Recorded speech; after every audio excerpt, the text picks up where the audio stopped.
Hi everyone, this is Real from Real News Forever, reporting from the California lockdown in the shack in the back. Anyone who violates or refuses an order for quarantine, it's a misdemeanor. First offense is a forced compliance with a quarantine for up to a year, and 2 years probation. This is California law. Repeat offense is confinement to up to another year. These laws have been on the books for years. Has this always been their plan? Dabu7 alerted me to this earlier in a video, talking only about Idaho, where the penalty for violation of the self-isolation is a misdemeanor also. Then I went and looked at all the states. Now, all the states, and I only got to about Michigan, every one of them has a misdemeanor on the laws for quarantine and violation thereof. And every single state has had these laws on the books for years. Coronavirus quarantine, public health quarantine and isolation are legal authorities that may be but rarely are implemented to prevent the spread of communicable diseases. Ill people may be isolated to protect the public by preventing exposure to infected people.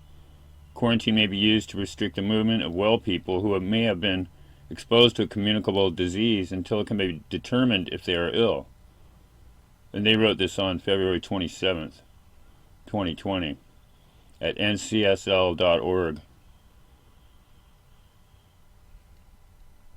State and local governments are primarily responsible for maintaining public health and controlling the spread of diseases within the state borders. Most of them have laws about quarantine and isolation, usually through the state's health authority. The federal government has authority as well, through the Centers for Disease Control and Prevention, to monitor and respond to the spread of communicable diseases across national or state borders, or if the state government is unwilling or unable to effectively respond. So quarantine, a compulsory separation, including restriction of movement of people who potentially have been exposed to contagious disease until it can be determined whether they have become sick or no longer pose a risk to others. This determination could be made, for example, based on the time elapsed from their potential exposure. And isolation, separation of people known or suspected to be infected with a contagious disease. That means all of us, from those who are not sick, to prevent them from transmitting the disease to others. The use of quarantine or isolation powers may create sensitive issues related to civil liberties. Individuals have rights to due process of law, and generally isolation or quarantine must be carried out in the least restrictive setting necessary to maintain public health. And they have all the states and all their authority, penalties, police power, and limitations. This is only Alabama, and their penalty is a misdemeanor. $50 to $500. They don't say anything about getting a year in jail though. But most of these other states have a year in jail. Class B misdemeanor in Alaska. And martial law has been declared in Italy and France. A person needs papers to leave their house. Imagine that. Sounds like World War II. Too many people were violating the suggested self-isolation in Italy. Will coronavirus lead to martial law? This is Military Times. While the number of cases of the novel coronavirus continues to grow around the country and globe, lawmakers are considering how best to cut down on the spread of the disease. But the measures being taken have some citizens and service members wondering if martial law may be declared.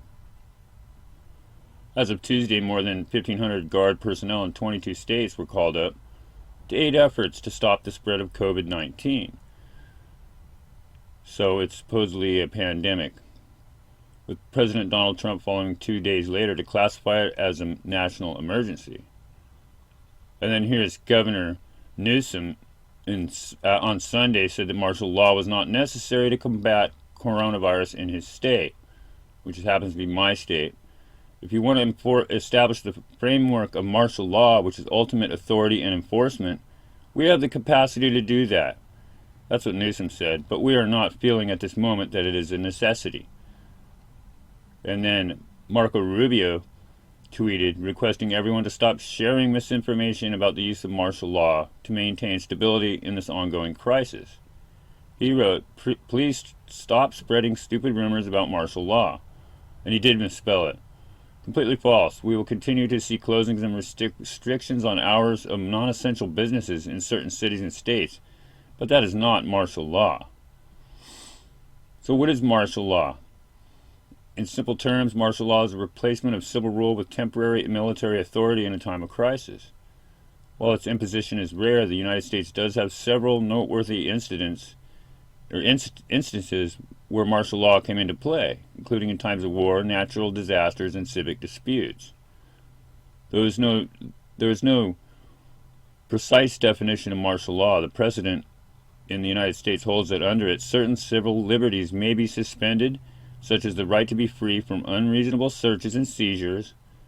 What are they going to seize?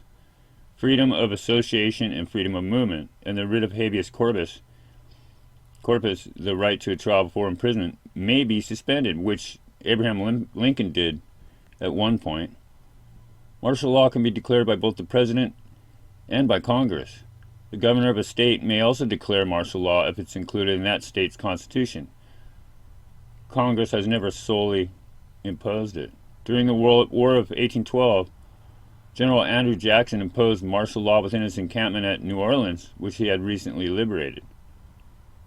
Notorious examples include Franklin D. Roosevelt's internment of U.S. citizens and residents of Japanese descent during World War II, and George W. Bush's programs of warrantless wiretapping and torture after the 9/11 terrorist attacks. This is from The Atlantic.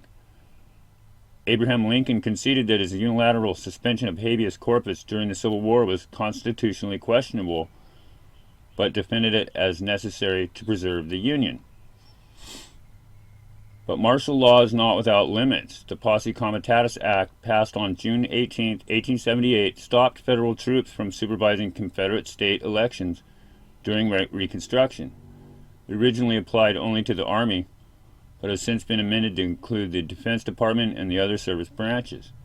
That act essentially prohibits troops from carrying out domestic law enforcement actions, such as searching and seizing property and dispersing crowds. National Guard units, however, as they operate under state rule, are exempt from the Posse Comitatus Act. That's what you saw at Hurricane Katrina when they were taking guns from people. The Insurrection Act allows the use of active duty or National Guard troops for federal law enforcement in cases when rebellion against the authority of the U.S. makes it impracticable to enforce the laws of the U.S. by the ordinary course of judicial proceedings, according to the U.S. Northern Command.